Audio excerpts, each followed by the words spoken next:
সাকিব আল হাসান নিরাপত্তার সংখ্যায় ভুগতেছে, বলে আমি বাংলাদেশে আসলে আমাকে একটু নিরাপত্তা দিবেন। আসেন সাকিব ভাই, নিরাপত্তা দেব আমরা, কোনো সমস্যা নাই। এ কথা কয় না কেন? কষ্ট হচ্ছে আপনাদের? আর এমপি হওয়ার স্বপ্ন ছিল, নতুন এমপি হয়েছে, কিন্তু বেচারা বেশি দিন আর সংসদে ভাষণ দিতে পারলো না। এজন্য বলতেছে বাংলাদেশের মাটিতে জীবনের শেষ খেলাটা একটু খেলতে চায়, এজন্য বলতেছে আমাকে নিরাপত্তা দিলে আমি দেশে ফিরবো ইনশাল্লাহ। তাহলে দিলের ভিতরে ভয় আছে। আমরা বলবো ভাই টেনশন, আপনি একজন খেলোয়াড় আছেন, নিরাপত্তা দেবে জনগণ। কথা কয় না কে? কষ্ট হচ্ছে আপনাদের? বিবিসির সভাপতি বর্তমান যিনি আছে, উনি বলতেছে নিরাপত্তার ব্যাপারে আমরা খুব বেশি সাকিবের জন্য আলাদা কিছু করতে পারবো না। উনি আসবে, দেশে আসবে, ভয় নাই, টেনশন নাই। কথাকে বুঝতে পারছেন? তাহলে খেলোয়াড়ের নাম আপনারা জানেন, আর দুই চার নায়ক সুপারস্টার এদের নাম আপনারা জানেন নাকি? গণ কি ফেরদাউস রিয়াজ এরা তো নাই, ওরা লুকেছে। সাকিব খান, বলে বাবা সেই ভক্ত আপনি না, এর নামটা মুখস্থ। বেটা চলে একটা, বিয়ে করলে খালি বেটা চল হয়। কথা কন ঠিক কিনা? রাগ করতেছেন আপনারা? সুপারস্টার সাকিব খান, একে তো আপনারা সবাই চেনেন। তা আপনারা খেলোয়াড়, ক্রিকেটার, নায়ক, গায়ক এদেরকে চেনেন, হিরো আলমকে অনেকে চেনেন। কয়েকদিন আগে আদালতে মার খাইছে বেচারাটা। কথা কন নাকি? ও আবার বলতেছে আমি যে কয়দিন বাঁচবো জানি না, আমি মরে গেলে আপনারা মাফ করে দেন। এ সবসময় আলোচনায় থাকে। কথা কন ঠিক কিনা? আচ্ছা, এদিক খেয়াল করেন, এখন দুই একজন ভালো মানুষের নাম বলেন তো, যারা কোরআনের কথা বলার কারণে দেশের সবাই চেনে, নাম বলেন তো। আল্লামা সাইদি হুজুর কোরআনের পাখি, আল্লাহু আকবার বলেন। আর একজন কি? ডক্টর মিজানুর রহমান আজারি, আল্লাহু আকবার বলেন। আলহামদুলিল্লাহ, আলহামদুলিল্লাহ শুনে খুশি হবেন। আমাদের প্রিয় ভাই, আমাদের প্রিয় রাহবার, ইসলামিক স্কলার, দ্বীনের দায়ী, এদেশের রত্ন, এদেশের কোটি কোটি যুবকদের ভালোবাসার প্রিয় পাত্র ডক্টর মিজানুর রহমান আজারি ভাই আজকে বাংলাদেশে পৌঁছে গেছে। একটু জোরে বলেন আলহামদুলিল্লাহ। আপনারা খুশি না বেজার? ডক্টর মিজানুর রহমান আজারি ভাই, আমরা তার কাছে কোরআনের কথা শুনবো ইনশাআল্লাহ। আমার মনে হয় আমরা যদি আগে জানতাম মিজানুর রহমান ভাই আজকে বাংলাদেশে আসবেন, এটা যদি আমরা জানতাম, মনে হয় এয়ারপোর্টে লক্ষ লক্ষ যুবক প্রস্তুত থাকতো তাকে বরণ করার জন্য। তিনি এটা বুঝতে পেরেই গোপনে বাংলাদেশে এসেছেন। আলহামদুলিল্লাহ কোন? তিনি তার নিজ এলাকায় এসেছেন, প্রিয় মাতৃভূমিতে এসে আলহামদুলিল্লাহ বলে আল্লাহর শুকরিয়া আদায় করে দেশবাসীর কাছে দোয়া চেয়েছেন। ডক্টর মিজানুর রহমান আজারি ভাই আবারও কোরআনের ময়দানে কথা বলবেন। 2020 সাল থেকে আজ পর্যন্ত 4.5 বছর এই বাংলাদেশের রত্নের উপরে জুলুম করা হয়েছিল। মিজানুর রহমান আজারি হারিয়ে যায়নি, সে দেশে ফিরে এসেছে। দেশ থেকে যারা বিতাড়িত করেছিল তারা পালিয়েছে। এই জন্য আলেমদের বিরুদ্ধে ষড়যন্ত্র করে কোনো লাভ হবে? ডক্টর মিজানুর রহমান আজারি ভাই, আমরা আল্লামা সাইদি হুজুরকে হারিয়েছি। এই প্রিয় রাহবারের কণ্ঠে আর কোরআনের তাফসীর শুনতে আমরা পাবো না, কিন্তু আমরা যারা তরুণ মুফাসসির হচ্ছেন, ডক্টর মিজানুর রহমান আজারি ভাইয়ের মতো, মুফতি আমির হামজার ভাইয়ের মতো যারা আছেন, আমরা মনে করি তারাই আগামীতে আল্লামা সাইদি হুজুরের উত্তরসূরি হবেন। কথা বলে ঠিক কিনা? জানি কারো ক্ষতি কেউ পূরণ করতে পারে না, কথা বলেন ঠিক কিনা? কিন্তু ডক্টর মিজানুর রহমান আজারি ভাইকে আমরা বলবো সারা দেশে ঢালাও ভাবে প্রোগ্রাম না নিয়ে জেলাভিত্তিক সুন্দর সুন্দর প্রোগ্রামগুলো যেগুলো আল্লামা সাইদি হুজুর করতেন 3 দিন ব্যাপী, চট্টগ্রাম, ঢাকা এবং বগুড়া সহ বিভিন্ন অঞ্চলে 3 দিন ব্যাপী, 5 দিন ব্যাপী তাফসীরুল কোরআন মাহফিল হতো। এই ধারাবাহিক তাফসীর মাহফিলগুলো আবারও ডক্টর মিজানুর রহমান আজারি ভাইয়ের মাধ্যমে বাংলাদেশে চালু করতে চাই। কথা বলেন ঠিক কিনা? তিনি থাকবেন, এসেছেন, কোরআনের কথা বলবেন, শুনতে যাবেন তো ইনশাআল্লাহ। অনেকে মুখিয়ে আছেন যে কোথায় মাহফিল। আমার মনে হয় বাংলাদেশে যেদিন প্রথম মিজানুর রহমান আজারি ভাই ওয়াজ মাহফিলে কথা বলবেন, তাফসীর মাহফিলে কথা বলবেন, আমার মনে হয় সেই দিন যে কত লাখ মানুষ হবে এটা আল্লাহ ছাড়া কেউ ভালো জানে। 20 সালে যখন কথা বলতেন তখনই তো মাহফিলে 5 লাখ 10 লাখ করে মানুষ হইতো। আমার মনে হয় মিজানুর রহমান আজারি ভাই প্রথম মাহফিলে 50 লাখ 1 কোটি মানুষ হতে পারে। কথা বলেন ঠিক কিনা? এই জন্য দিল থেকে আমরা দোয়া করব আমাদের দেশের যারা রাহাবার আন্তর্জাতিকভাবে তিনি বিভিন্ন দেশে প্রোগ্রাম করেছেন, দক্ষিণ কোরিয়া, উত্তর কোরিয়া, তারপরে আমেরিকা, লন্ডন, বিভিন্ন দেশ তিনি সফর করেছেন। আন্তর্জাতিকভাবেও তিনি দাওয়াতি প্ল্যাটফর্মে কথা বলেছেন। কথা বলে ঠিক কিনা? তিনি যে বিদেশে গিয়ে দাওয়াত বন্ধ ছিল এমনটা না। আল্লাহ আন্তর্জাতিক ভ্রমণে, আন্তর্জাতিক পর্যায়ে তার সম্মান মর্যাদা আরো বহুগুণ বৃদ্ধি করেছেন। আল্লাহু আকবার বলে। ডক্টর মিজানুর রহমান আজারি ভাই আসাতে মনে হয় আমি ঈদের খুশি অনুভব করতেছি। আলহামদুলিল্লাহ বলেন। কি খুশি না বেজা? তাহলে এই দেশের মানুষ আলেমদেরকে কলিজা দিয়ে মহাব্বত করে। হেরে গেছে ওদের হিংসা, জিতে গেছে আমাদের ভালোবাসা। কোটি কোটি যুবক মিজানুর রহমান আজারির কণ্ঠে কোরআনের তাফসীর শুনে পরিবর্তন হবে, ইসলামপন্থী যুবক হবে এবং ওই যুবকদের নেতৃত্বে নতুন বাংলাদেশ কায়েম হবে। আল্লাহ যুবকদের কবুল করেন, জোরে বলেন আমিন। আগামীর বাংলাদেশ আলেমদের বাংলাদেশ, আগামীর বাংলাদেশ ইসলামের বাংলাদেশ। আগামীর পার্লামেন্টে আল্লাহর কোরআনের বিজয় কারা কারা দেখতে চান? দুই হাত তুলে আল্লাহকে দেখান। লিল্লাহে তাকবীর, লিল্লাহে তাকবীর। আল্লাহ এই দেশকে ইসলামের জন্য কবুল করুন। আল্লাহ আমাদের সবাইকে ইসলামী আন্দোলনের কর্মী হওয়ার তৌফিক দান করুন, জোরে বলুন আমিন। সম্মানিত ভাইয়েরা আমার, তাহলে কম বেশি সবাই চেনেন আপনারা। যেদিকে যাই বাজান গো আমার, এলোমেলো করার কোনো সুযোগ নাই। তাহলে কেউ টাকার দিক দিয়ে সফল, কেউ ক্ষমতার দিক দিয়ে সফল, আবার কেউ সেলিব্রিটি যশ খ্যাতি অর্জন করেছে, নায়ক সুপারস্টার, এদেরকে মানুষ ঘৃণা করে। কিন্তু আল্লাহর কোরআনের কথা যারা বলে এদেশের মানুষ হৃদয় দিয়া তাদেরকে ভালোবাসে। কথা কন না কেন? তারা দেশের বাইরে গেলেও ভালোবাসা কমে না, জেলখানায় গেলেও ভালোবাসা কমে না, এমনকি তারা মারা গেলে, কবরে গেলেও মানুষ তাদেরকে ভোলে না। কি কথা বোঝা যায়? কষ্ট হচ্ছে আপনাদের? এই জন্য আল্লাহ তাআলা বলেন ক্বাদ আফলাহাল মুমিনুন, অবশ্যই মুমিনেরা সফল। অলরেডি মুমিনেরা সফল। সফল হয়েছে তারা, ঈমান এনেছে যারা। আল্লাহু আকবার বলেন। তাহলে আমি সর্বশেষ একটা স্লোগান দিই, আপনারা শুধু আমার সাথে সাড়া দিবেন।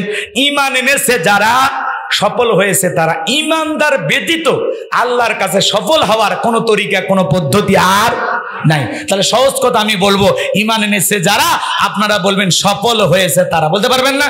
তাহলে বলেন ঈমান এনেছে যারা, ঈমান এনেছে যারা। মারহাবা। ইমানদার চেহারা কালো হোক, ফর্সা হোক, লম্বা হোক, খাটো হোক, ভিতরে ঈমান আছে, আল্লাহর কাছে দাম আছে। আল্লাহর কাছে যদি দামি হতে পারি, এই জীবনে আর কিছু চাওয়ার আছে? জোরে বলেন, চাওয়ার আছে? এইবার শোনেন, একজন মুমিন ঈমান আনার পরে তার গুরুত্বপূর্ণ ইবাদতটাকে শোনেন। শোনেন, এখন অমুসলিম জোহরের নামাজের পূর্বে যদি ঈমান গ্রহণ করে, ওই ব্যক্তির উপরে জোহরের সালাত আদায় করা কি?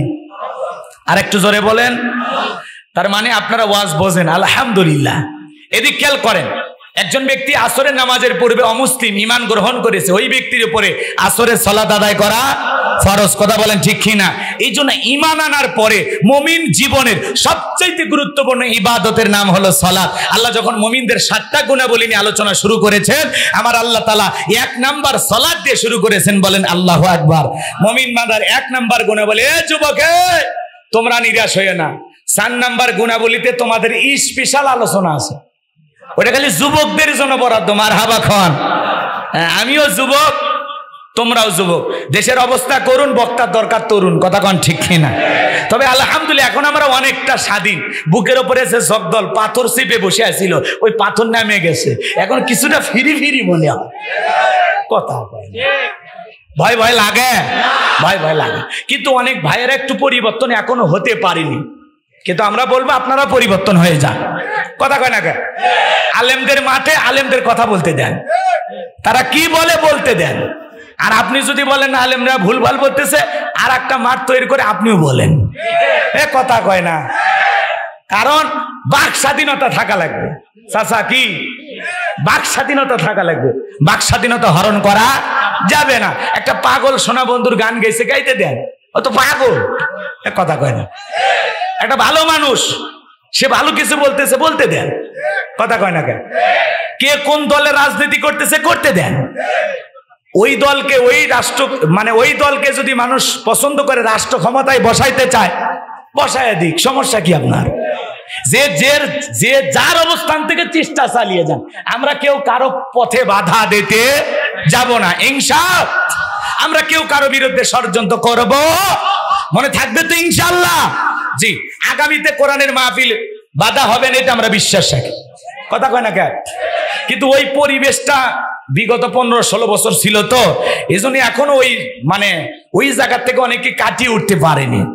এই জন্য আমরা বলবো ভাই আসবেন, শুনবেন, ভালো না লাগলে চলে যাবেন, দোয়া করেন, বদদোয়া করেন, সেটা বাড়ির জায়গা করেন। ঠিক আছে তো? ক্লিয়ার? লিল্লাহি তাকবীর। মুমিন বান্দার 1 নম্বরে গুণাবলী শুরু হয়ে গেল, আল্লাযীনা হুম ফি সালাতিহিম খাশিউন।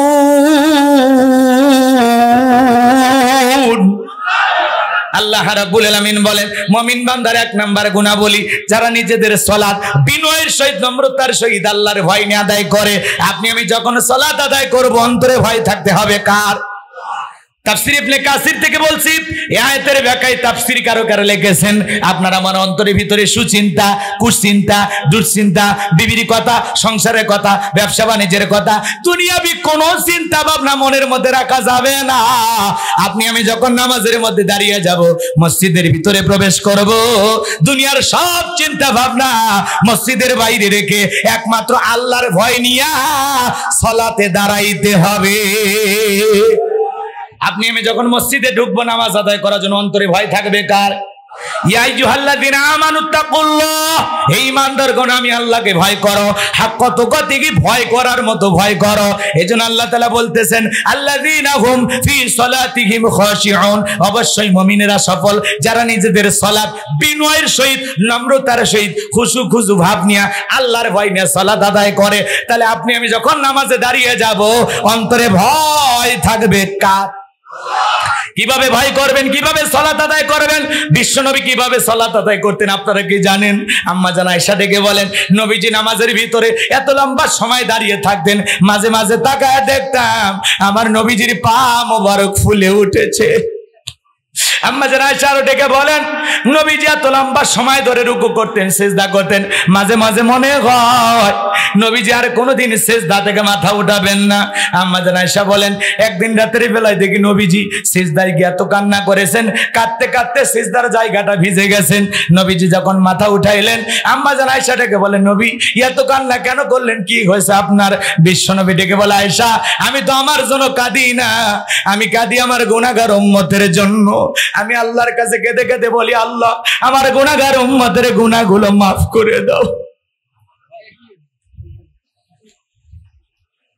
যেই নবী আপনার আমার গুনাহ মাফের আশায় আল্লাহ তাআলার কাছে দোয়া করেন, এ বাজান কেমন নবী পাইছি, কেমন নবী পাইছি, যে নবী আপনার আমার গুনাহ মাফের আশায় দোয়া করেন কার কাছে? আরো জোরে বলেন কার কাছে? নবীদের জীবনে কোনো গুনাহ নাই, নবীরা জন্মের আগে জন্মের পরেও মাসুম। আল্লাহু আকবার বলেন। যে নবীর জীবনে কোনো গুনাহ নাই, সেই নবী দিনের মধ্যে 70 থেকে 100 বার ইস্তেগফার পড়তেন। আল্লাহু আকবার বলেন। আপনার আমার জীবন তো গুনাহ দিয়া ভরা, নবী যদি সিজদা দিয়া আপনার আমার গুনাহ মাফের আশা আল্লাহর কাছে দোয়া করেন, আমরা তো মূল ভিকটিম, মূল আসামি, মূল অপরাধী। তাহলে বলেন তো নিজেদের গুনাহ মাফের জন্য আল্লাহর কাছে আমাদের দোয়া করার দরকার আছে না? না। 5 ওয়াক্ত নামাজ এইটা তো ডিউটি, এটা নফল না ফরজ? কথা কয় না? নামাজ পড়তে হবে, এটা নফল না ফরজ? এই জায়গায় এমন কোন মুসলমান আছে যে জানে না যে 5 ওয়াক্ত নামাজ ফরজ? কথা কয় না? সবাই জানে। এরপরে মসজিদে কি সবাই আসে? কথা কয় না? সবাই আসে। মোটামুটি জহর আসর মাগরিব এশায় লোক পাওয়া গেলেও ফজরে অনেকে আমরা চেতন ভাই না। কথা কি বললা? এই জন্য বাজান গো আমার মন খারাপ করবেন না। 5 ওয়াক্ত সালাত এইটা তো ডিউটি, এটা রবের বাধ্যতামূলক ওয়ার্ডার, পালন করতেই হবে। কথা বলেন ঠিক কি না? 5 ওয়াক্ত সালাত আদায় করব, পাশাপাশি বোনাস টাইম ইবাদত করা লাগবে, ওভার ডিউটি করা লাগবে। এই জন্য আল্লাহ তাআলা বলেন, ওয়াল্লাযীনা ইয়াবিতুনা লিরাব্বিহিম সুজদাও ওয়া কিয়ামা। আল্লাহ তাআলা ডেকে বলেন, যারা রাত্রি জাগরণ করে আমি আল্লাহকে সিজদা দেয়, আমি আল্লাহর জন্য দণ্ডায়মান হয়, রাতের 12টা 1টা 2টা 3টার দিকে উঠা আরামের বিছানা ত্যাগ কইরা, বিবির ভালোবাসা ত্যাগ কইরা, ঠান্ডা পানিতে ওযু বানাইয়া নিরালাই নিবৃত্তিতে যাই নামাজে দাঁড়ায় গেলেন।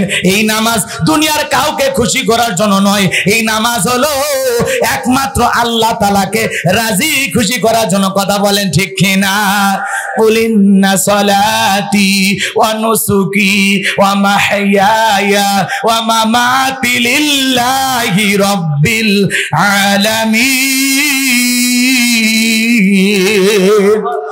নবীজি আপনি বলুন, আমার নামাজ, আমার কুরবানি, আমার জীবন, আমার মরণ লিল্লাহি রাব্বিল আলামিন, আসমান জমিনের প্রতিপালকের জন্য।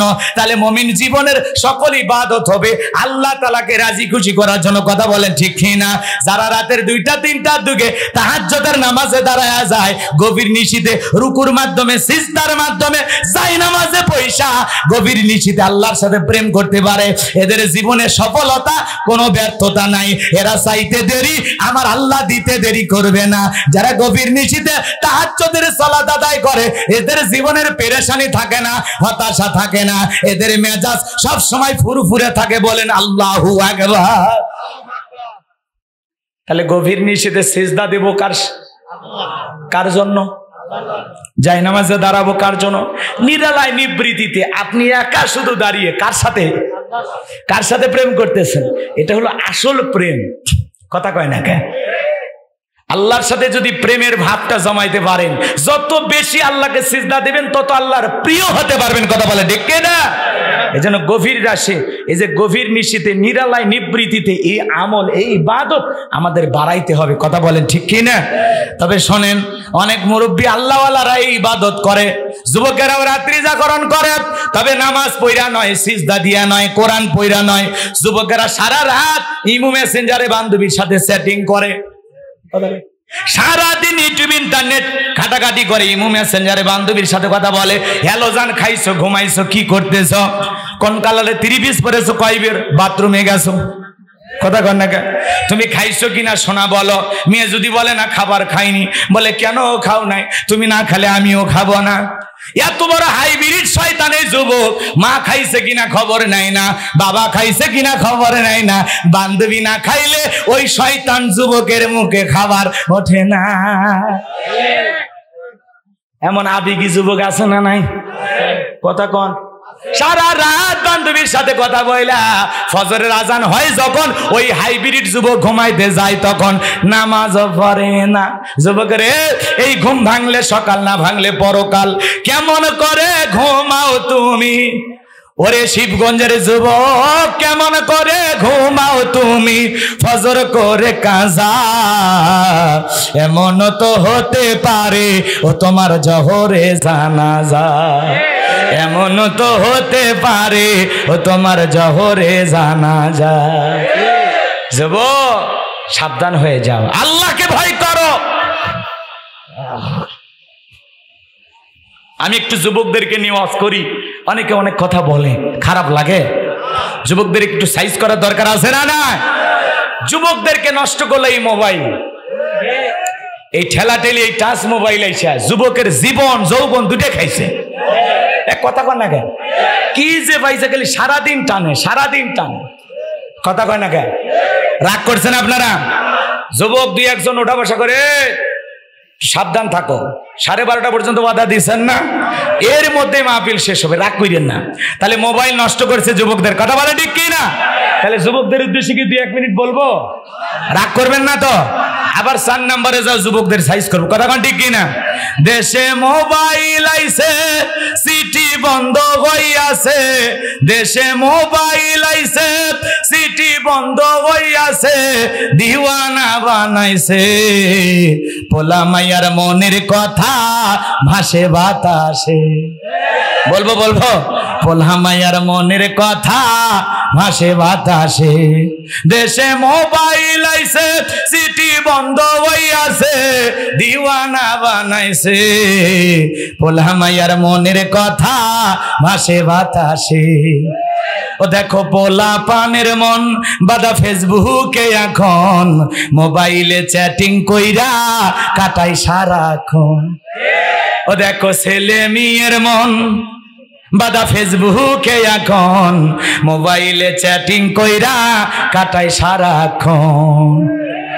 এই মোবাইল পাইয়া দেখো মদনের মাইয়া, এই মোবাইল পাইয়া ওই মদনের মাইয়া কি কাণ্ড ঘটাইছে, স্বামী সংসার রাইখা নাকি পলাইয়া গেছে সে যে, স্বামী সংসার রাইখা নাকি পলাইয়া গেছে।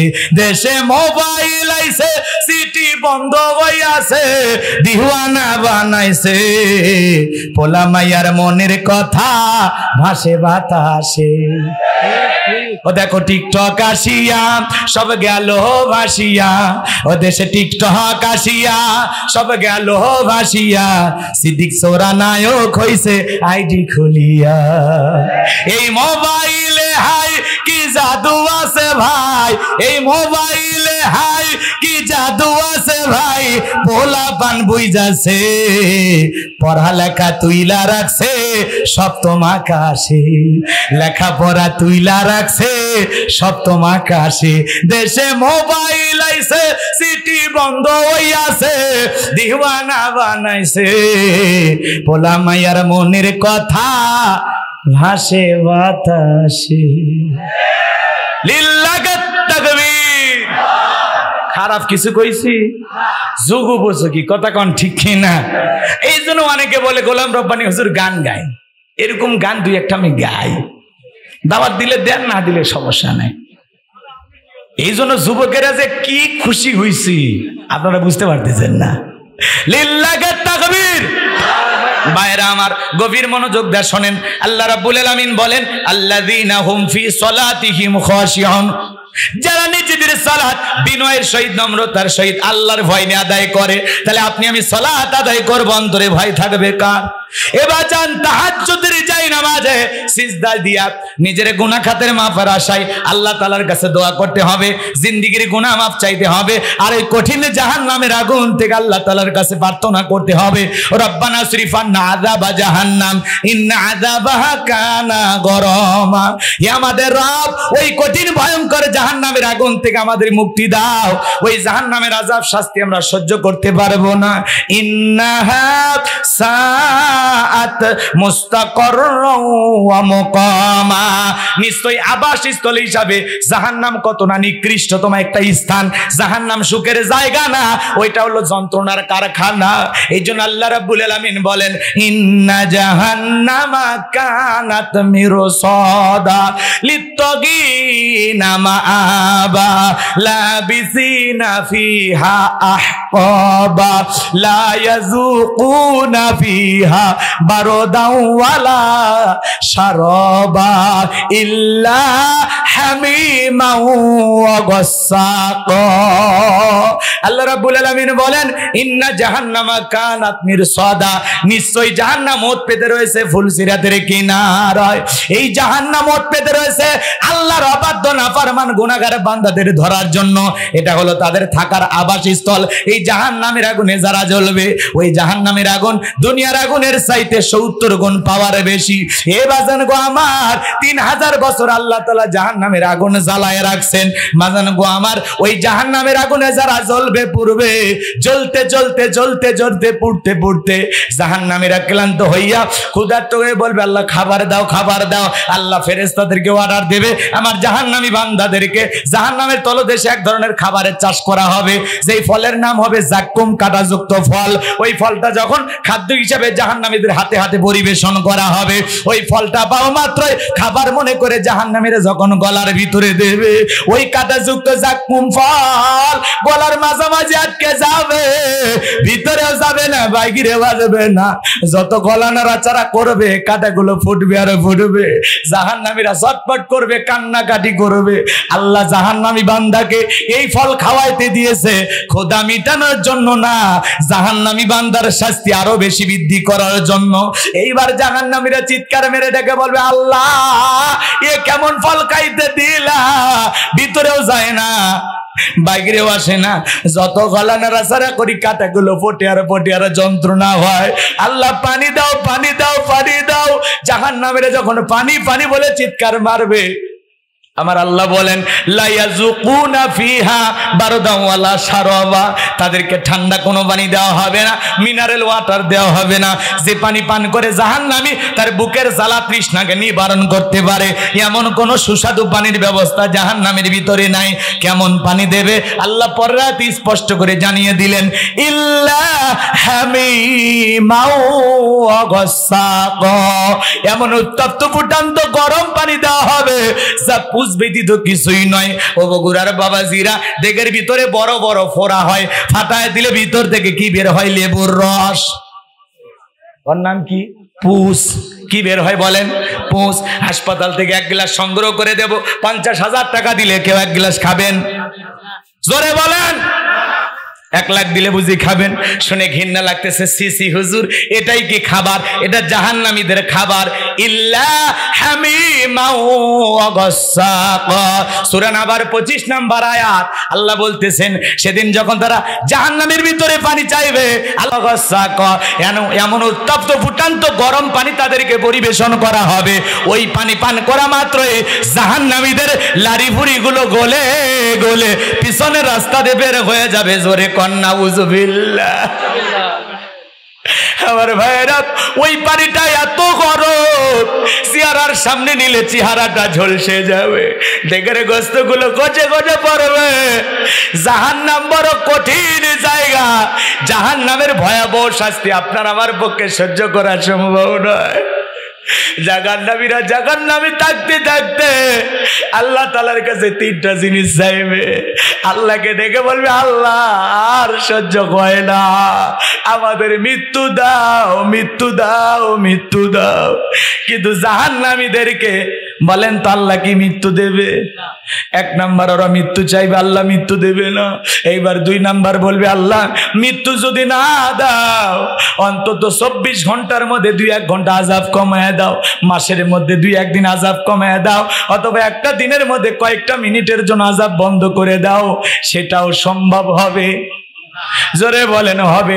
1 সেকেন্ডের জন্য আযাব বন্ধ হবে না, হবে না, হবে না। এইবার জাহান্নামীরা সর্বশেষ আল্লাহর কাছে প্রার্থনা করে বলবে, আল্লাহ আর একবার দুনিয়ায় পাঠায়া দাও, তোমার গোলামি করে আসবো, ইবাদত করে আসবো, নেক আমল করে আসবো, আর ভুল পথে চলবো না, সেটাও মঞ্জুর হবে না। ওই জাহান্নামীরা গুনে চলতে চলতে পুড়তে পুড়তে ওরা যখন মালিক ফেরেশতাকে বলবে, ও মালিক ফেরেশতা, আমরা আযাব সহ্য করতে পারি না, পারি না। 1000 বছর পরে মালিক ফেরেশতা জাহান্নামীদের উত্তর দিয়ে বলবে, তোমাদের কাছে কি নবী রাসূল যায় না? বলে হ্যাঁ গিয়েছিল। হেদায়েতের কথা বলেছিল? বলে হ্যাঁ বলেছিল। তোমরা কি গ্রহণ করেছিলে? বলে না, করে নাই। তাহলে চুপচাপ আযাব সহ্য করো, কোনো কথা হবে না। আল্লাহু আকবার। চিন্তা করেন, গভীর মনোযোগ দিয়ে শোনেন। এরা তখন চিন্তা করবে, মালিক ফেরেশতা, জাহান্নামী দারোগা ফেরেশতা মালিক ফেরেশতাকে বলে কাম হবে না। এরা তখন আল্লাহ তাআলার কাছে নালিশ দেওয়ার জন্য চিৎকার মারবেন, আল্লাহকে ডাক দিবেন। হাজার হাজার বছর কেটে যাবে, এরপরে আল্লাহ জবাব দিয়ে বলবে, বান্দা কোনো কথা হবে না, চুপচাপ আযাব সহ্য কর, আমি আল্লাহ তোদের কোনো কথা শুনবো না। এই কথা যদি আল্লাহ বলে দেয়, আর কি কোনো যাওয়ার জায়গা আছে ভাই? দরিয়ায় নামের এমন একটা খাদ্য দেওয়া হবে যে খাবার না ক্ষুধা মিটাবে, না যে খাবারটা না তৃষ্ণা মিটাবে, ওই খাবার খেয়ে কোনো লাভ হবে না। যেমন অনেক মানুষ ধূমপান করে, বিড়ি সিগারেট খায়, বিড়ি সিগারেট খাইলে তো অনেক মানুষ মোটা হয়। অন্তত বিড়ি খাইলে সকালে ভাত খাওয়া লাগে না। আচ্ছা বলেন তো, বিড়ি খাইলে কি মানুষের কোনো উপকার হয়? দেহের কোনো শক্তিও যোগায় না, দেহের ওজনও বৃদ্ধি করে না। এ দরিয়াই নামের যে খাবারটা জাহান্নামীদেরকে দেওয়া হবে, না ক্ষুধা মিটাবে, না মোটা তাজা করবে, স্বাস্থ্যের কোনো উপকারে আসবে না। এগুলো খাবার মানুষের যন্ত্রণার বৃদ্ধি করবে। কথা বলেন ঠিক কিনা? এখন আমি যে জাহান্নাম নিয়ে কয়েক মিনিটে কথাগুলো বললাম, কষ্ট পাচ্ছেন আপনারা? এখন আপনারা উত্তর দিয়ে বলেন, বলেন তো জাহান্নামের এই আযাব কি ঘটেছে না ঘটবে? এটা কি সতর্ক বার্তা? আল্লাহ তাআলা সাবধান করে দিয়েছেন। বান্দাকে সতর্ক করে দিচ্ছেন, বান্দা জাহান্নামীদের এই ভয়ঙ্কর পরিণতি অপেক্ষা করতেছে, এখনো সময় আছে, গুনাহ ছেড়ে দে, অপরাধ ছেড়ে দে, অন্যায় ছেড়ে দে, সুদ ঘুষ ছেড়ে দে, জিনা ব্যভিচারী ছেড়ে দে, পরিবর্তন হয়ে যা, সিরাতুল মুস্তাকিমের রাস্তাটা ধর, এখনো নেক আমল করে জান্নাতি হওয়ার রাস্তা আছে না নাই? আল্লাহ সতর্ক করে দিয়েছেন, সাবধান করে দিয়েছেন, বান্দা অপরাধ করবি, অন্যায় করবি, জুলুম করবি, গুনাহ কামাইবি, এইভাবে আযাব তোকে দেওয়া হবে। জাহান্নামের সর্বনিম্ন শাস্তি এক জোড়া খালি পায়ে স্যান্ডেল দিয়ে থাকবে, ওই স্যান্ডেল এত গরম হবে মাথার মগজ টকবক করে গলে নাক মুখ কান দিয়ে বের হয়ে যাবে। এই যদি হয় জাহান্নামের শাস্তি, সেই জাহান্নাম থেকে বাঁচার জন্য মালিককে সিজদা দেওয়ার দরকার আছে না নাই? সেই জাহান্নাম থেকে বাঁচার জন্য 5 ওয়াক্ত সালাত আদায় করার দরকার আছে না নাই? কারা কারা দেবেন সিজদা আল্লাহকে? হাত তুলে দেখান। আল্লাহ আমাদের সবাইকে 5 ওয়াক্ত নামাজি বানায় দেন, জোরে বলেন আমিন। হাত নামান বাজান। এক নামাজের বিষয়ে আলোচনা করলে 3 দিন তাফসীর করে শেষ হবে না, কথা বলেন ঠিক কিনা? বিশ্বনবীর সাহাবীরা কিভাবে সালাত আদায় করতেন জানেন? শোনেন শোনেন, নামাজে আমাদের মনোযোগ নাই। নবীজির সাহাবীরা কিভাবে সালাত আদায় করতেন? মরুভূমিতে বিশ্বনবীর সাহাবীরা সালাতে দাঁড়িয়ে গেছেন, ওই মরুভূমির পাখিগুলো খেজুর গাছ মনে করে সাহাবীদের কাঁধের উপরে, মাথার উপরে বসে থাকতো, আর কাফেররা বলতে গুলো মানুষ না গাছ, আরে পাখি পড়ে আছে, তারপরে তারা টের পাইতো না। আল্লাহু আকবার বলেন। আর আপনি আমি একটা মশা বললে এই হাতে এই জায়গায় নিয়ে যা, আগে মশা মারে তারপরে সুরে ধরে। এ কথা কোন লাগে আপনারা? আমরা নামাজের ভিতরে মনোযোগ থাকা না। বিশ্বনবীর প্রিয় স্বামী হযরতে তালহা রাদিয়াল্লাহু তাআলা আনহু সালাত আদায় করতেছিলেন, ছেলেটা খেলা করতেছিলেন, জঙ্গল থেকে সাপ এসে সন্তানটাকে বেঁচিয়ে ধরেছেন, স্ত্রী মানুষজনকে ডাকলেন, সন্তানকে বিপদমুক্ত করলেন। হযরতে তালহা নামাজ শেষে জিজ্ঞাসা করে, বিবি রে, বাড়িতে এত মানুষজন, ব্যাপারটা বুঝতে পারলাম না, কি হয়েছে ঘটনা? ডেকে বলে, স্বামী আপনি নামাজ আদায় করতেছেন, আপনার চোখের সামনে সন্তানটা খেলাধুলা করতেছিল, জঙ্গল থেকে সাপ এসে ছেলেটাকে বেঁচিয়ে ধরেছিল, আমি জনকে ডেকে সন্তানটাকে বিপদ মুক্ত করলাম, এত ঘটনা আপনার চোখের সামনে ঘটে গেল, আপনি কি কিছুই বলতে পারেন না? হযরতে তালহা ডেকে বলে, বিবি রে, নামাজের মধ্যে মন যদি এদিক সেদিক চলে যায়, তাহলে নামাজ তো আর নামাজ থাকে না। আল্লাহু আকবার বলে। আর আপনি আমি নামাজ পড়ি ব্যাংদহ, মন চলে যায় সোনার ভাড়া, নামাজ পড়ি বগুড়া, মন চলে যায় মাগুরা, নামাজ পড়ি বগুড়া, মন চলে যায় ভারতের বর্ডারে। নামাজের ভিতরে আমাদের মন এক জায়গায় থাকে না, খালি ছোটাছুটি করে, দুনিয়াবি নানান চিন্তা ভাবনা নামাজের মধ্যে মনে হয়, মাঝে মাঝে দুনিয়াবি এত চিন্তা ভাবনা নামাজের মধ্যে মনে হয়, সিজদা 2টা দিলাম না 1টা দিলাম, মনে থাকে না। দুনিয়াবি এত চিন্তা ভাবনা মাঝে মাঝে সালাতের মধ্যে মনে হয়, নামাজের মধ্যে মনে হয়, নামাজ 2 রাকাত চলতেছে না 1 রাকাত চলতেছে তাও ভুলে যায়। এরকম হয় কি না? তার মানে নামাজের ভিতরে মনোযোগ নাই, নামাজের ভিতরে একাগ্রতা ভাব নাই। কথা বলেন না কেন? এই জন্য আল্লাহ বলতেছেন, খুশু খুজু ভাব নিয়ে আর সালাত আদায় কর, বিনয়ের সহিত, নম্রতার সহিত। এদিক খেয়াল করেন, বাংলাদেশের যিনি সরকার হবেন ভবিষ্যতে, তার সামনে যদি আপনি দাঁড়ায় কি করবেন? কি বেকায় থাকবেন? দাড়ি চুলকাবেন? লঙ্গি ঠিক করবেন? কাশি দিবেন? কি করবেন?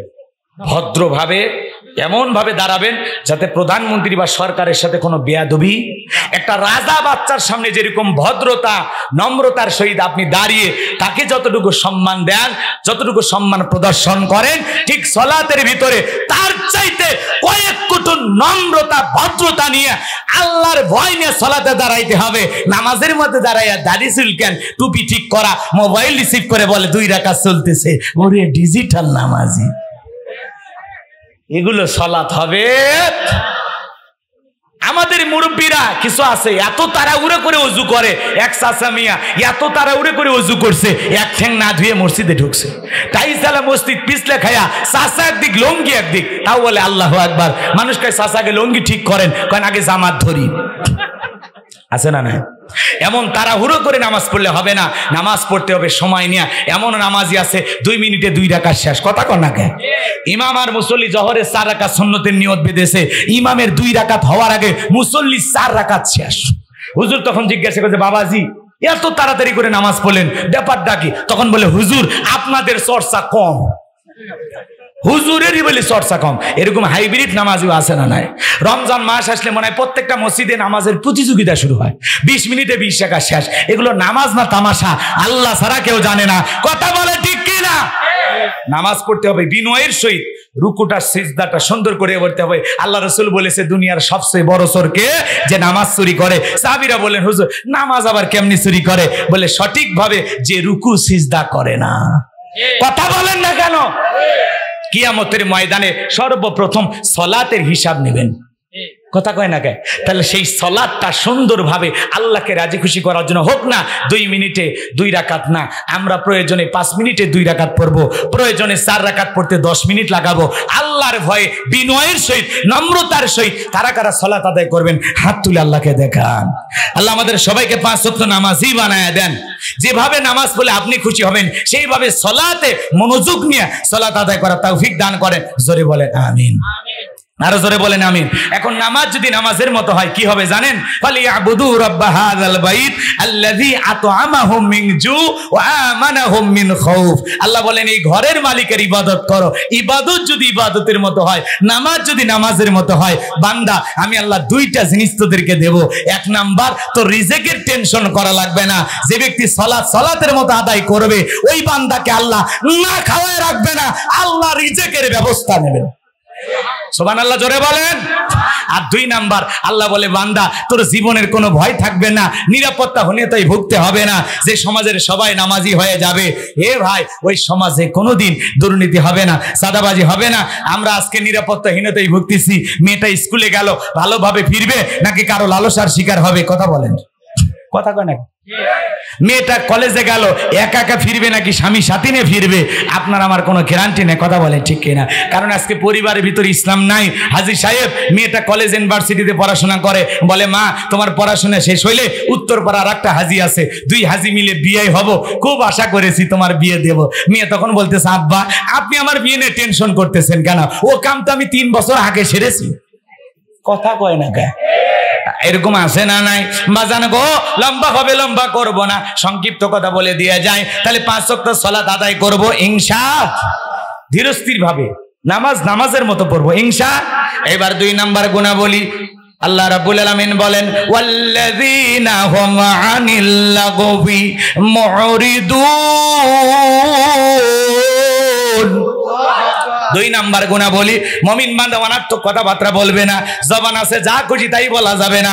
চায়ের কাপে বসা এমন ভাবে আলোচনা শুরু করে দেয় মুরব্বী, মনে হয় গীবত কমিটির সভাপতি সেক্রেটারি বসে গেছে, অমুকের সমালোচনা তুমুকের সমালোচনা, অমুক ভালো না তুমুক খারাপ, এ সে হ্যান ত্যান, ওই হুজুর এই করছে সেই হুজুর সেই করছে।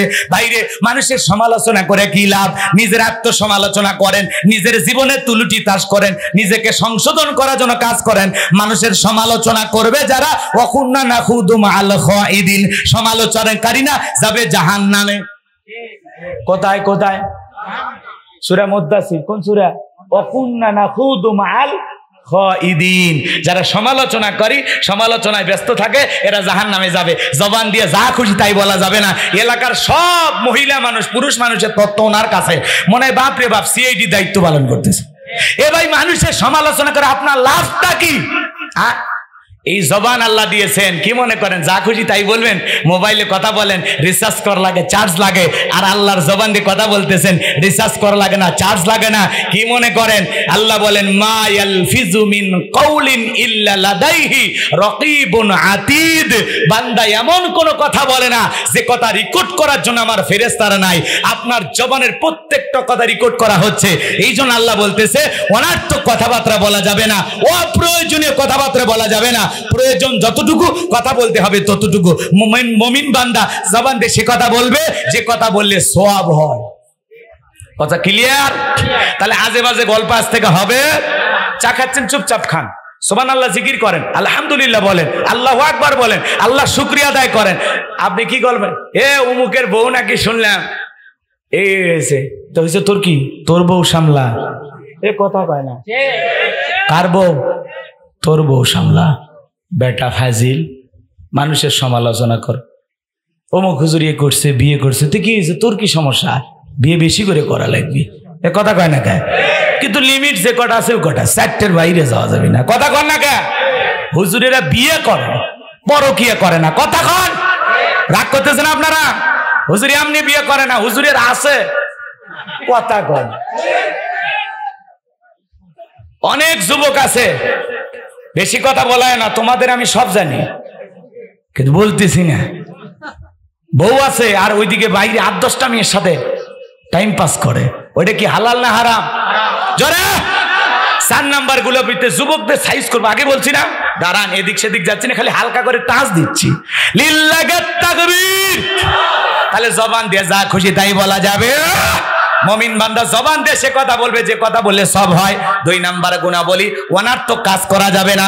মুমিনের টাকা হলে মুমিন সিনেমা হল বানাবে না, যাত্রা গানের আয়োজন করবে না, গানের কনসার্ট দেবে না, মদের বাদ দেবে না, সিনেমা হল বানাবে না। মুমিনের টাকা হলে মুমিন মসজিদ বানাবে, মাদ্রাসা বানাবে, ঈদগাহ মাঠ বানাবে, কবরস্থান বানাবে। বলেন আল্লাহু আকবার। মুমিনের অর্থ ভালো কাজে ব্যয় হবে। আর উনি একটা পুকুর বানায়, লেখা রাখে তালুকদার সাহেবের পুকুর, কুকুর হইতে সাবধান। মানুষের জন্য পুকুর ঘাট বানায় দিবেন, মানুষ গোসল করবে, কাপড় চোপড় পরিষ্কার করবে, সওয়াব হবে। মানুষের জন্য রাস্তা বানায় দিবেন। এ যুবক, রাস্তাঘাটে লিফলেট ব্যানার না বানায়া, উল্টা পাল্টা ছবি টবি না ছাপাইয়া রাস্তার মধ্যে কি সুন্দর করে লেখা রাখো, সুবহানাল্লাহ, আলহামদুলিল্লাহ, আল্লাহু আকবার, লা ইলাহা ইল্লাল্লাহ, লা হাওলা ওয়ালা কুওয়াতা ইল্লা বিল্লাহিল আলিয়্যুল আযীম, আস্তাগফিরুল্লাহ। এগুলো লিফলেট লেখে লেখে বিতরণ করো, তাহলে নাটক সিনেমার পোস্টার আর চান্স পাবেন। বুঝেন নাই? চোখে পড়লেই মানুষ পড়বে, কি সুন্দর লেখা থাকবে সুবহানাল্লাহ। যত মানুষ এটা দেখে আল্লাহকে স্মরণ করবে, সেই সবগুলো তোমরাও পাইবা। এজন্য ভালো কাজের উদ্যোগ নেওয়া লাগবে। আর তোমাদের একটু টাকা হইলে শিল্পী ভাড়া করে গান দেয়, হই হই কাণ্ড রই রই ব্যাপার, তোর চাপা। কথা কয় না কে? কবরের ভিতর বাটাম ফাটাবি, মার হবি, সাউন্ড হবি না। কথা কন ঠিক কেনা? যুবক, ভালো করে বলতেছি, যে কথা বলতে চাই, মুমিনের টাকা ভালো কাজে ব্যয় হবে। আমরা ওয়াজ করে কিছু হাদিয়ে নেই, অনেকের জলে। কথা কয় না কেন? হুজুরকে এত টাকা কেন দিতে হবে? আপনাদের দেওয়া টাকা দিয়ে আমি একটা মাদ্রাসা বানাইছি, আলহামদুলিল্লাহ। এখন 65 জন ছাত্র, এর মধ্যে 24 জন এতিম আর গরিব, যাদের থাকা, খাওয়া, চিকিৎসা, পোশাক সম্পূর্ণ ফ্রি। তাহলে আপনারা যে টাকা দিচ্ছেন, ভালো কাজে ব্যয় করতেছি। পাশাপাশি একটা মসজিদ বানাবো, গণকবরস্থান বানাবো, এই টাকাগুলো ভালো কাজে ব্যয় করা লাগবে। কথা বলেন ঠিক কিনা? এই জন্য বাজান গো আমার, আলেমদেরকে হাদিয়া দিলে ওই টাকা খারাপ কাজে ব্যয় হবে না, ওটা হালাল ভাবে খরচ হবে। কথা বলেন ঠিক কিনা? বাংলাদেশের কোনো আলেম ওয়াজ করে ওই টাকা দিয়ে মদ খায় না, ওয়াজের টাকা দিয়ে কোনোদিন গান বাজনার আয়োজন করে না, দামি ফুটানি করে না। কথা বলেন ঠিক কিনা? এ বাজান ভালো করে বোঝার চেষ্টা করবেন। মুমিন বান্দার 2 নাম্বার গুনাহ বলি, অনার্থক জিনিস কান দিয়ে শ্রবণ করা যাবে না। যুবক রে, কানের ভিতর ইয়ারফোন লাগায় গান শোনো, রূপবানে নাচে কমর দোলাইয়া, আল্লাহর ফেরেশতারা কবরে নে পিটাবে ঝোলাইয়া ঝোলাইয়া। সিরাজগঞ্জের এক যুবক কানের ভিতর ইয়ারফোন লাগাইয়া রেল লাইন দিয়ে হেঁটে যাইতেছিল। বাজান গো, ট্রেন এসে ধাক্কা মেরে 3 টুকরা করে থুয়ে গেছে। মরার পরেও কানের ভিতর ইয়ারফোন লাগানি ছিল। এখন যা, কবরে যায় গান শোন, ফেরেশতারা তোর জাগা মতো বাদ্যযন্ত্র বাজায় দেবে। কথা বলেন ঠিক কিনা? যুবক রে, এই কান দিয়ে হক্কানি ওলামায়ে কেরামদের বয়ান শুনতে হবে, ওলামায়ে কেরামদের কণ্ঠে কোরআনুল কারীম তেলাওয়াত শ্রবণ করতে হবে, ইসলামী সঙ্গীত শুনতে হবে। এই কান দিয়ে ভালো ভালো কথা শুনতে হবে। অশ্লীল কথা, অশ্লীল গান বাজনা শ্রবণ করা যাবে? ওই গান শুনতে শুনতে যুবক, তোমার যদি মৃত্যু হয়, আল্লাহর কাছে কি জবাব দিবা? হারাম কাজ করতে করতে যদি কারো মৃত্যু হয়, তার ঠিকানা জাহান্নাম। কথা কি বোঝা গেল? পিকনিকে যায়, গাড়ির উপরে বক্স নিয়ে গান বাজায়, স্বপ্নপুরে যাচ্ছ, ভালো কথা, গান কেন বাজাইতে হবে? স্বপ্নপুরে যাচ্ছ, ভালো কথা, বান্ধবীর সাথে কেন যায়? এদেরকে সাইজ করবে, খালি মন চাচ্ছে বারবার, এদের কথা খালি বারবার আসতেছে। রাগ করতেছেন আপনারা? এই পিকনিক পার্টি হইতে সাবধান। পুরুষ পুরুষের সাথে যাবে, নারী নারীর সাথে যাবে। কথা কয় না কে? আলাদা আলাদা যাওয়া লাগবে, এক জায়গায় হলেই ভেজাল। কথা কয় না কে? পরে পার্কে ঘোরাঘুরি বাদ দিয়া ওরা পার্কের সিপাই বৈশা বাদাম ফাটাবে। কথা কন ঠিক কিনা? বাদাম ফাটাইয়া ছেলেটার মুখে দেয়, ছেলেটা খায়। কিছুক্ষণ খাইতে খাইতে বলে, বান্ধবী আর খাওয়া যাবে না, বলে আরেকটু খাও, বাদামে অনেক পুষ্টি। পার্কে যায় পুষ্টি ম্যাডাম, সাইজে গেছে, কথা কোন ঠিক কি না? এমন মহিলা আছে না নাই? যেই মহিলা বিয়ের আগে একটা ছেলের সাথে পার্কে যায়, এ হলো সমাজের নিকৃষ্ট নির্লজ্জ বেহায়া নারী। এর সম্মান বলে কিছু নাই।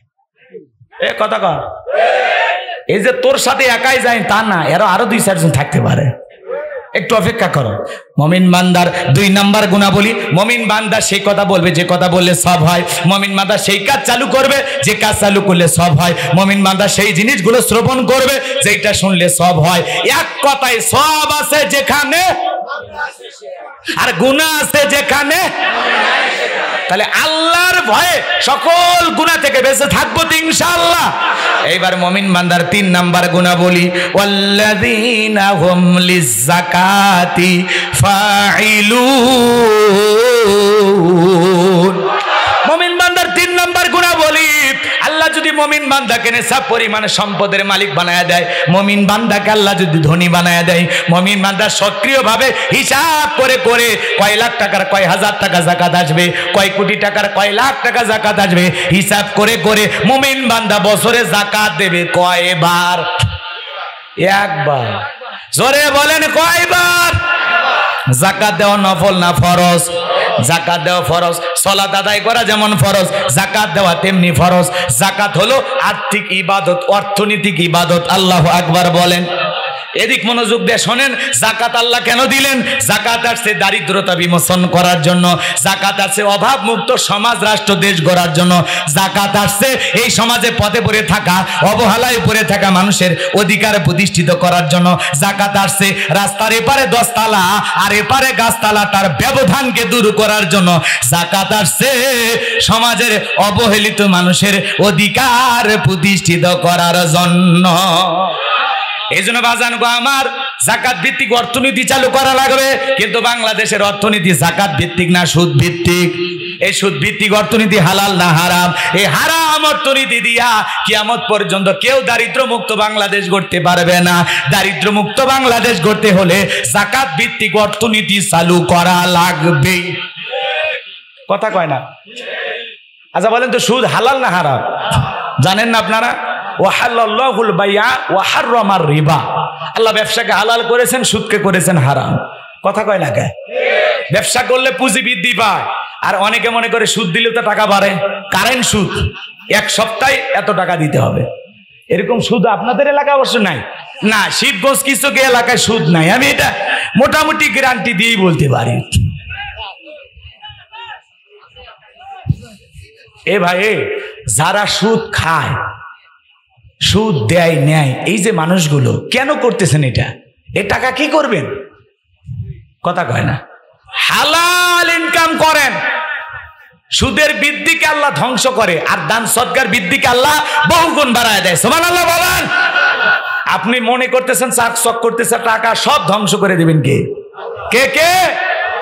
এজন্য দয়া করে হারাম কোন পথে আমরা উপার্জন করব না। শুড বি হালাল, হালাল উপার্জন করব, হালাল পথে ইনকাম করব, মনে থাকবে তো ইনশাআল্লাহ। বাপ রে বাপ, চাচার কাছে যদি টাকা চায়, চাচা 1000 দেন, জোর ভাতিজা টাকা নাই, টাকা পাবে কই? চাচা দেন না, চাচা আপনার বৌমাকে একটু ডাক্তার দেখাবো। চাচা, এই ছেলে টাকা নেই, ঘুরতেছি আমি। টাকা চাইলো রে পাইলো। কয় চাচা আপনি কি মনে করেছেন ফাও ফাও টাকা নেব? 1 সপ্তাহের জন্য দেন না চাচা, আপনার বৌমাকে ডাক্তার দেবো। 5000 দেন চাচা, 1 সপ্তাহ পরে 6000 দেবো। তখন বলতে চাই ছেলে টাকা আমার নাই, কিন্তু ব্যবস্থা করা যাবে, তোমার চাচিমারা আছে। কথা কয় না?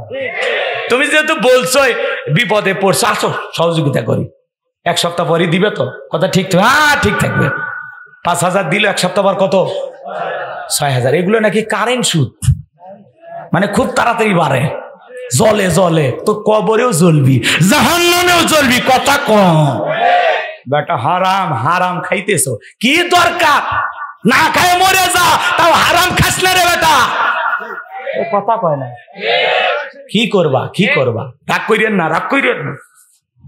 এজন্য হালালের ভিতরে বরকত আছে। আচ্ছা বলেন তো, বাংলাদেশে কুকুর দেখেননি আপনারা? মিস্টার ডগ, কথা কয় না? চেনেন? চেনেন? আচ্ছা এরা বছরে বাচ্চা দেয় কটা? 4, 5টা, 8, 10টা। এগুলো যদি জীবিত থাকতো কুকুরের জ্বালাই গ্রামে হাঁটা যায় তো? হ্যাঁ, জম্মের হওয়া হয়, জম্মের মরা মরে। আর গাবি বাছুর দেয় কটা বছরে? কয়টা? একটা। তাও এই গ্রাম যদি খোঁজা যায় কি 150-200 গরু পাওয়া যাবে না? তার মানে হালালে এত বরকত। প্রতিদিন বাংলাদেশে লক্ষ লক্ষ গরু জবাই হয়, কুরবানিতে কয়েক লাখ জবাই হয়। এরপরে এত খাওয়া খায়, কিয়ামত পর্যন্ত কোনোদিন গরু খায় শেষ করতে পারবো? কোনোদিন কি মিডিয়া দেখছেন এইবার গরুর অভাবে অনেক কুরবানি দাতা কুরবানি দিতে পারেনি? তার মানে হালালে আল্লাহর সংখ্যাই কম, কিন্তু আর খুব বরকত দিছে, বান্দা কিয়ামত পর্যন্ত খায়া শেষ করতে পারবে না। এই জন্য আমরা বলবো সুদভিত্তিক অর্থনীতি দেখায়া, মাথা পিছু আয় দেখায়া কোনো লাভ নাই। আমরা চাই যাকাত ভিত্তিক অর্থনীতি চালু করে যদি আমরা এদেশের অর্থনীতিকে পরিবর্তন করে দিতে পারি তাহলে আসল সফলতা। অনেক মন্ত্রণালয় আছে, একটা যাকাত মন্ত্রণালয় চালু করা লাগবে। আর দেশের বিজ্ঞ বিজ্ঞ ইসলামিক স্কলার, দিনের দায়ী আলেমদের কাঁধে এই যাকাত মন্ত্রণালয়ের দায়িত্ব ভাগ দেওয়া লাগবে। ওই গোমসর ডালসর রাস্তাঘাটে ব্রিজের টাকাসর ওই হাইব্রিড নেতাদেরকে দেওয়া যাবে না। ওরা পাইলে সব টাকা বিদেশে পাচার করবে। বেগম পাড়ায় বাড়ি বানায়া সেলফি দিলে ঘুরতেছে, স্বরাষ্ট্রমন্ত্রী পার্কে ঘুরতেছে ভারতে, কি সুন্দর মুখে দাড়ি, মনে হয় ভারতের দেওবন্দ মাদ্রাসার মুআতামিম। দাড়ি পছন্দ করতো না, বাংলাদেশে সেভ করে ঘুরতো। এখন স্বরাষ্ট্রমন্ত্রী গোপন ক্যামেরায় ধরা পড়ছে, কিছু নেতা কর্মী পরিবারের সাথে আনন্দের সময় কাটাচ্ছেন। এই সেই স্বরাষ্ট্রমন্ত্রী যার সামনে পুলিশ ভিডিও নিয়ে যায়, বলে স্যার একটারে গুলি করি, একটাই মারা যায় স্যার, একটাই যায়, বাকিগুলো যায় না স্যার, এটা কেমনে ঠেকাবো? কয় আরো গুলি কর। এরা সেই নেতা। আর তাদের কথা বললে এক শ্রেণীর মানুষ যদি কষ্ট পায়, ওই কষ্ট পাইলে কিন্তু আমাদের খারাপ লাগে। এত দয়া কে? তো কথা কয় না, এত দয়া কে? দেশের মানুষের জীবন শেষ করে দিল। এই দেশের মানি গেম খেলা ব্যাংকের টাকা সব লুটপাট করে নিয়ে গেল, দেশের রিজার্ভ শূন্য করে দিল, তলা বিগিন ছুরি বানাইয়া পাহাড় পরিমাণ বিদেশি ঋণ বাংলাদেশে চাপাইয়া দিয়া সব পালিয়ে গেল। তারপরে আপনি বড় বড় কথা বলেন? বেটা বেশি কথা বলবি না, সাবধান করে দিয়ে যায়। এ কথা কন না কেন? মন্ত্রীরা সব কোথায় গেল, এমপিরা সব কোথায় গেল, কোথায় কাদের কাকা? ওদের সারা দেশটা বড় লাগে ফাঁকা ফাঁকা।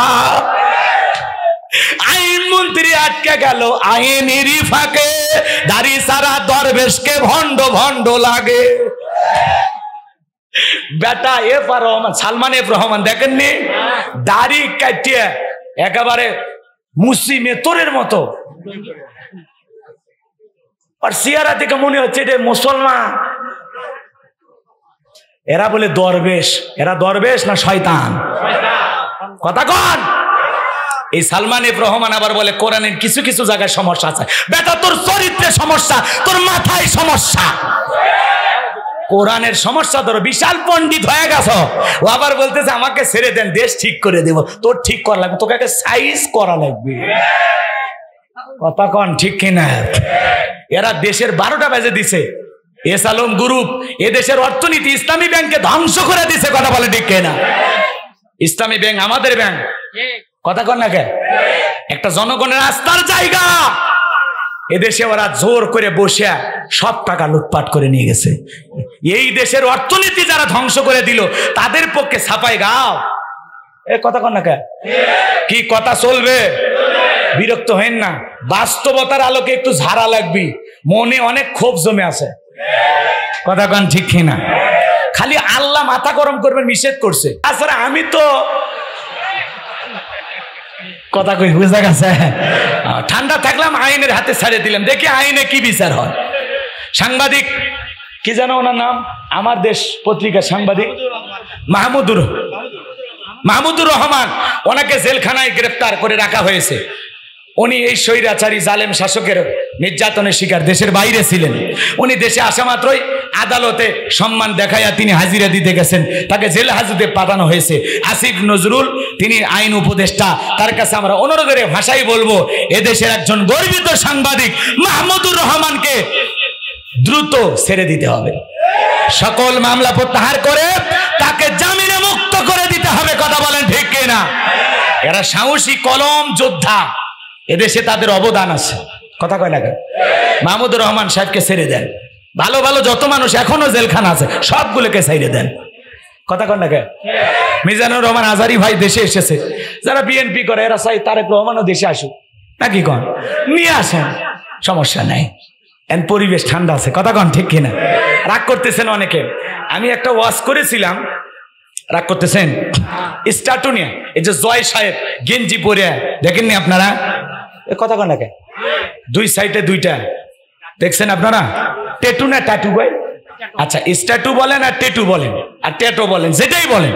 তো এই গেঞ্জি পইরা এগুলো খেলে বা যারা বিদেশি ক্রিকেটার ফুটবলার এদের শরীরে এই চিহ্নগুলো দেখা যায়, কথা বলেন? তো উনি একজন মুসলিম নেতা, জয় সাহেব আমাদের এদেশের ভবিষ্যৎ প্রধানমন্ত্রী হতে পারে, নাকি কন? ওনারা আশা করতেছেন, কথা কয় না ভাই? যুবকেরা আবার ফেসবুকে লিখতেছে, এই স্ট্যাটুওয়ালা জয় সাহেব না তারেক রহমান সাহেব, যার কপালে নামাজের সিজদার দাগ দেখা যায়, আগামীতে বাংলাদেশের প্রধানমন্ত্রী হিসাবে কাকে দেখতে চান? যুবকেরা আবার এগুলো টিকটক ভিডিওতে ছাড়তেছে। সেইটা দেখে আমি যুবকদের নিয়ে এই আলোচনা করেছিলাম যে যুবকেরা যাকে যোগ্য মনে করবে সে আগামীর প্রধানমন্ত্রী হবে। দুটোই এই দেশের দুই প্রধানমন্ত্রীর সন্তান, কথা বলেন না কেন? জয় সাহেবকে যদি কারো ভালো লাগে প্রধানমন্ত্রী হিসেবে নেন। উনি প্রথমে বললেন আমার মা আর জীবনে কোনোদিন রাজনীতিতে ফিরবে না, এখন আবার বলতেছেন না আমরা দেশ থেকে পালিয়ে আসছি, আমরা আবার যাব। উনি তো একবার বললেনই চট করে ঢুকবেন। আসেন, আসলে আপনাদের দেশ, এদেশে থাকার আপনাদের অধিকার আছে, কথা কয় না? ওনারা আসলে আমাদের আপত্তি আছে? আসার পরে কই থাকবেন, কি করবেন সেটা ওনাদের ব্যাপার, যারা উপরে আছে তারা বুঝবে, কথা কয় ঠিক কিনা? দেশ থেকে গেলেন কেন? কে বলছে আপনাকে যেতে? আসেন আপা, আসেন, কথা। ওই যে কল রেকর্ড দেখছেন না? তো আমি এই স্ট্যাটু নিয়ে আলোচনা করেছিলাম যে জয় সাহেবকে অনেকে প্রধানমন্ত্রী হিসেবে দেখতে চায়, আবার জনাব তারেক রহমান তার কপালে নামাজের সিজদার দাগ দেখা যায়, বিদেশে আছে বহু বছর ধরে জুলুমের শিকার, ওই জায়গায় হয়তো বা সালাত আদায় করে, নামাজের মধ্যে একটা কপালে কালো দাগ দেখা যায়, সবাই বলতেছেন না ইনি নামাজি নেতা, কথা বলেন ঠিক কিনা? তো আমরা তো চাই মুসলিম বলে যে পরিচয় দেবে অবশ্যই তার উপরে 5 ওয়াক্ত সালাত আদায় করা ফরজ, কথা বলে ঠিক কিনা? জয় সাহেবের উপরও নামাজ আদায় করা ফরজ, জনাব তারেক রহমানের উপরও নামাজ আদায় করা ফরজ, কথা বলে ঠিক কিনা? তারা নামাজি নেতা হবে, এটা আমরা চাই, কথা কয় না? তো স্ট্যাটু দেখা অনেকে বলতেছে কাকে বানাবেন, তো এইটা নিয়ে আমি আলোচনা করেছিলাম। জনাব তারেক রহমান সাহেব আবার বগুড়া জেলার একজন বিএনপির বড় নেতা, তাকে ফোন দিয়ে বলেছিলেন এই হুজুরটাকে একটু বলবেন, যেই বিষয় নিয়ে তিনি আলোচনা করেছেন এই কথাটা তিনি শুনেছেন নিজে এবং আমাকে ধন্যবাদ জানিয়েছেন। তা আমি ওনাকে দোয়া পাঠাইছি যে ভালোভাবে ইবাদত বন্দী করবেন, আরো বেশি করে সালাত আদায় করবেন। আমাদের কাজ হলো মানুষের জন্য দোয়া করা, কথা বলে ঠিক কিনা? এদেশের আগামীতে কে প্রধানমন্ত্রী হবে এদেশের জনগণ ঠিক করবে, কথা বলে ঠিক কিনা? জনাব তারেক রহমানকে যদি জনগণ প্রধানমন্ত্রী বানায় আমাদের কোনো আপত্তি আছে? বগুড়াবাসীর আপত্তি নেই। আবার যদি জয় সাহেব এই দেশে এসে নির্বাচনের মাঠে জনসমর্থন তৈরি করিয়া আবারও যদি ওনারা দেশের প্রধানমন্ত্রী হয় আমাদের আপত্তি নাই, আসেন মাঠে আসেন, খেলা হবে। বিদেশে পড়ে থাকে খেলতে চাইলে হবে না, কথা কন ঠিক আছে? আগামীতে এই দেশের প্রধানমন্ত্রী কে হবে এদেশের জনগণ ঠিক করবে। 15 বছর মানুষ সিল মারতে পারে নাই, এইবার মানুষ তার মনের নেতাকে সিল মারবে। যাদেরকে মানুষ এদেশের সমাজের নেতা হিসেবে দেখতে চায়, এই সমাজের যারা নামাজি, নেককার, আল্লাহওয়ালা, যাদের হাতে ক্ষমতা গেলে টেন্ডারবাজি হবে না, সাদাবাজি হবে না, দেশের টাকা বিদেশে পাচার হবে না, জনগণ বিচার বহিত কোনো হত্যাকাণ্ডের ঘটনা ঘটবে না, মা বোনেরা নিরাপদে থাকবে, সকল ধর্মের মানুষ নিরাপদে থাকবে, এমন মানুষকে আগামীর পার্লামেন্টে প্রধানমন্ত্রী হিসেবে দেখতে চায়। আমার এই কথায় কারা কারা একমত? 2 হাত তুলে দেখান, লিল্লাহে তাকবীর।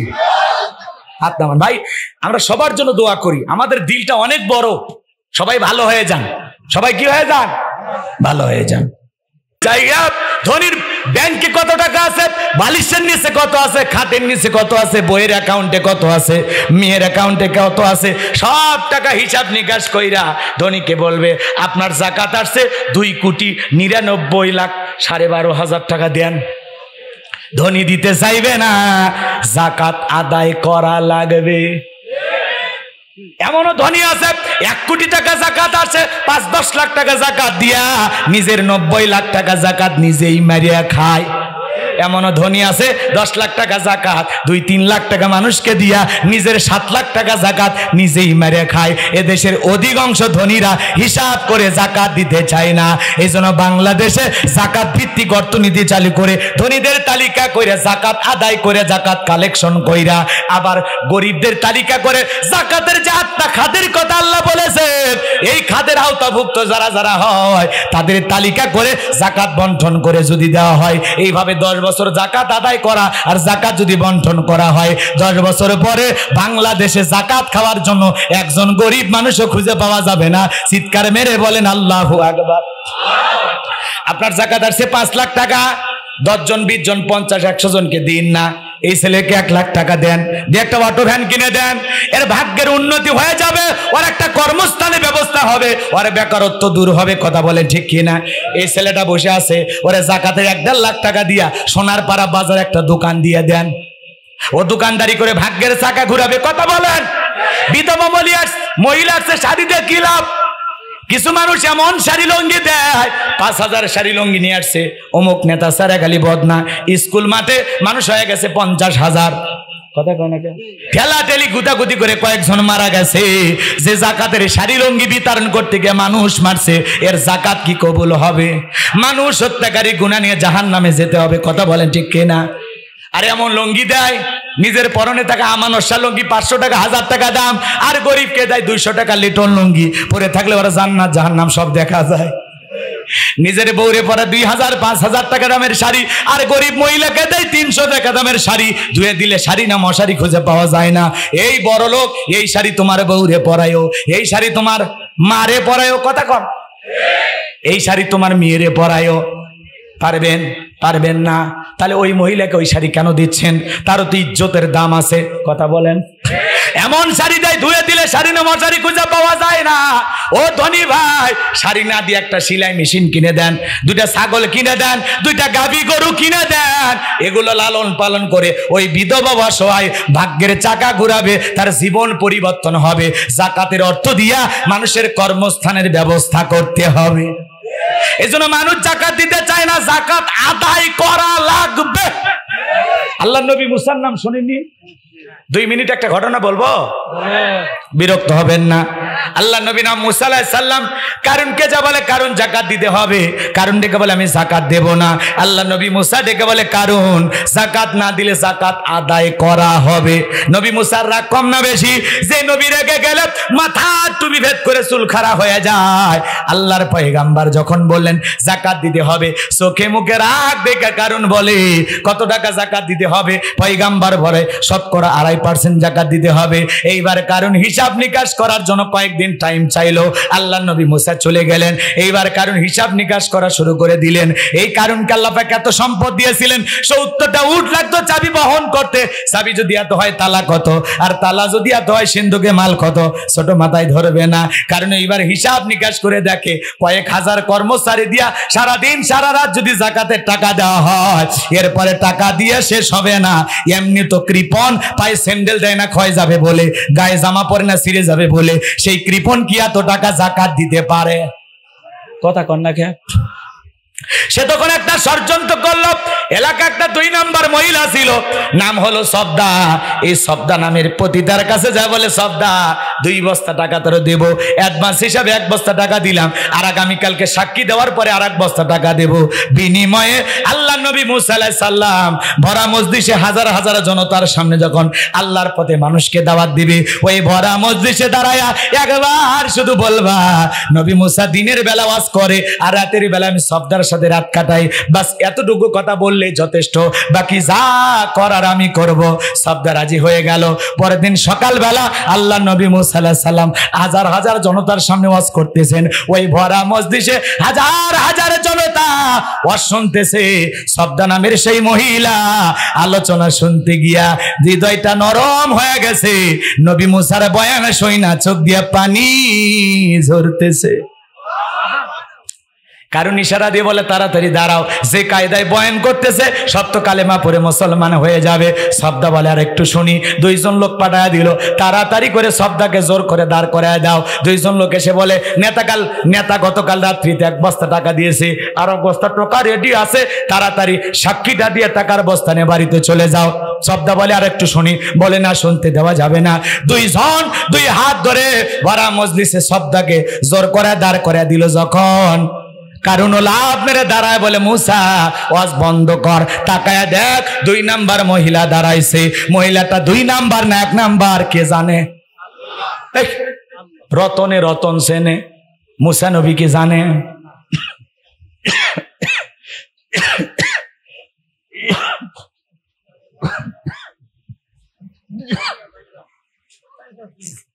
খুলে পানি দাও।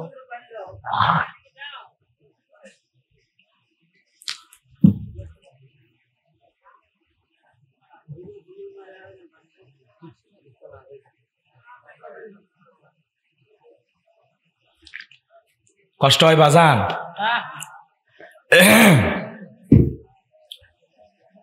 ডাইরেক্ট বলতেছে মুসা ওয়াজ বন্ধ কর। এক শ্রেণীর মানুষ আছে, আলেমেরা যখন সুদের কথা বলে, ঘুষের কথা বলে, জিহাদের কথা বলে, আল্লাহর আইনের কথা বলে, একামতে দিনের কথা বলে, ডাইরেক্ট বলে হুজুর আপনার ওয়াজ বন্ধ করেন, আপনার ওয়াজ লাইন ছাড়া, হুজুরের ওয়াজ লাইন ছাড়া না, তোমার জীবন লাইন ছাড়া, আর তুমি একটা তার সেরা। কথা না বুঝাই বাধা দেয়। কথা কয় না ভাই, আছে না? আজকে মসজিদ গুলোতে হক কথা বলা যায় না। মসজিদ কমিটির সভাপতি সুদখোর ঘুষখোর বসে আছে। যখন হুজুর সুদের ওয়াজ করে তখন হুজুর ওই ব্যবসার সাথে আমি জড়িত। জনের সম্মুখে বলার কি উদ্দেশ্য আছে না? এই জন্য বলবো, হক কথা বলবেন, ভয় পাবেন না। এক সময় আলেমদের মাইক কেড়ে নিত, কথা বলতে দিত না। আসেন হাত দেন দেখি, কথা কয় না কে? কি দাম্ভিকতা! মাইক বন্ধ করে দিত, আলেমদের অকাত্য ভাষায় মঞ্চে গালি দিত। মেহেরপুরে এক জায়গায় আমি ওয়াজ করতে গেছিলাম, নেতাকে নিয়ে আলোচনা করেছিলাম, সূরা আহজাব থেকে তাফসীর করেছিলাম। আদর্শ নেতা, ইসলামিক নেতা, আর পাশাপাশি জালেম নেতা। এই জালেমদের মুখোশ যখন উন্মোচন করেছিলাম, ঘরের ভিতরে নিয়ে আমাকে আটকায় রাখছিল 8 থেকে 9 ঘন্টা। আর এসে খালি বললো হুজুর সব আজকে আমাদের বিরুদ্ধে। কোন আবু জেহেল, উতবা, সাইবা এগুলো কি বেঁচে আছে? ওরা কি বাংলাদেশে আসছিল? এদের কথা কৃষক বললেন। এখন আমি যদি আবু জেহেলের নাম নেই, আর নেতা যদি মনে করে সেই আবু জেহেল মনে আমারে বানায় গেল, তাহলে বোঝা যাচ্ছে এই আবু জেহেলের ডুপ্লিকেট কপি। কথা কোন ঠিক কিনা? আবু জেহেলের নাম নিলে তোমার জলে কে? ও তো একটা কাফের, নবীর দুশ্মন। তার সাথে তোমার কি সম্পর্ক? তোমার বাড়ি বাংলাদেশে, তুমি রাজনীতিক একটা দল করো, হুজুর রাজনীতির ওয়াজ করছে, নেতার ওয়াজ করছে, তো তোমার সমস্যাটা কোথায়? তোমরা বলতে পারবো অমুকের আদর্শ তমুকের আদর্শ, আর হুজুরের বললে একটু লাগে না? হয় 8 থেকে 9 ঘন্টা কিসের হাদিয়া তোফার, কিসের ভাত? জান যায় পুলিশ নিয়ে, এলাকার নেতা নিয়ে 12-13 জন, আমার ড্রাইভার, মিডিয়া সব বাইরে, আমার নিয়ে আচ্ছা তারে যা মনে চাইছে অকাত্য ভাষায় মা বাবা তুলে গালি দিল। এত জুলুম আমাদের উপরে করেছিল। কথা বলে না কেন? শাইখ আহমদুল্লাহ হুজুরকে হুমকি দিয়েছিল, থানায় ধরে নিয়ে এসে হাত পায়ে নখ তুলে নেবে। বুড়িচং থেকে, বাংলাদেশের অনেক জেলা থেকে আমাকে হুমকি দিয়েছিল, তুমি এই বড় বড় কথা বলো, নেতাকে নিওয়াজ করো, খালি অমুক জেলায় এসো, তোমার হাত পা কেটে নেব। তারপরে আমরা গেছি, দাওয়াত থামিনি। কথা বলেন ঠিক কিনা? এই জন্য ভাইয়ের আমার অনেক জুলুমের শিকার আমরা হয়েছি। যেই জেলার ওনার জন্ম সেই জেলা আমি গেছিলাম, বিশ্বাস করেন 1 টাকা হাদিয়া দেয়নি। শুধুমাত্র একটা পয়েন্টে ওরা ধরেছিল। কেন বললেন জালেম স্বৈরাচারদের পতন হবে? কেন বললেন? কেন বললেন? আমি নামও ধরিনি ভাই, খালি কইছি নমরুদ ফেরাউনের মতো জালেমদেরও পতন হবে। এই কথা বলার কারণে মসজিদের ভিতরে তুলে আমার থেকে কয় উল্টা আপনি টাকা দিয়ে যান। এই মনের কষ্টগুলো জমেছিল, বলতে পারি নাই, এখন একটু বলতেছি। এখন যাওয়া লাগবে নাকি বলেন? 8-9 ঘন্টা বন্ধ করে রেখেছিল। এইভাবে আমাদেরকে বিভিন্ন মাহফিলে বাধা দিয়েছে। কথা বলেন না কেন? এখন কি আর সেই লোকগুলো আছে? আমরা বলবো আপনারা যারা আছেন বর্তমানে নেতৃত্ব দিবেন, ভবিষ্যতে নেতা হবেন, দয়া করে ওই চরিত্র যেন আপনাদের ভিতরে না আসে, তাহলে এক সময় আপনারাও লাঞ্ছিত হবেন।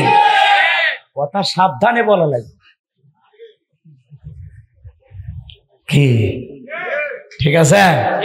মাল ছেলেননি গাই বাঁধাত খালি গাই থাকে না, আরো কিছু আছে। আমার ভাইয়েরা যে কথা বলতে চাচ্ছিলাম গভীর মনোযোগ দিয়ে শোনেন। কারণ ডেকে বলে মুসা ওয়াজ বন্ধ কর। কথা কোন ঠিক কি না? ভুলে গেছেন মনে হয়। আল্লাহ নবী মুসা অবাক হয়ে আছেন। এইবার কারণ বলে সবদা তুমি দাঁড়িয়েছ, তুমি যা বলার বলো, তুমি কোনো ভয় পাবা না, আমি তোমার সাথে আছো, আমি তোমার সাথে আছি। সবদা ডেকে বলে কারণ তুমি বসে পড়ো, আমি যেহেতু দাঁড়িয়েছি বলার জন্য আমাকেই বলতে দাও। এইবার সবদা ডেকে বলে ও জনগণ শোনো দিয়া মন, আমি জীবনে কোনোদিন মুসা নবীকে দেখি নাই। আজকে মুসা নবীকে দেখার পরে, মুসা নবীর আলোচনা শোনার পরে জীবনে যত অশ্লীল কাজ করেছি, খারাপ কাজ করেছি, সিদ্ধান্ত নিয়েছি আর অশ্লীল কাজ করব না, খারাপ কাজ করব না। আমি তওবা করে ঈমান গ্রহণ করব। আলেমদের ওয়াজ শুনে বেনামাজি নামাজি হয়ে যায়, সুদখোর ঘুষখোর ভালো হয়ে যায়, সদ্দাকাত পরিবর্তন হয়ে যায়।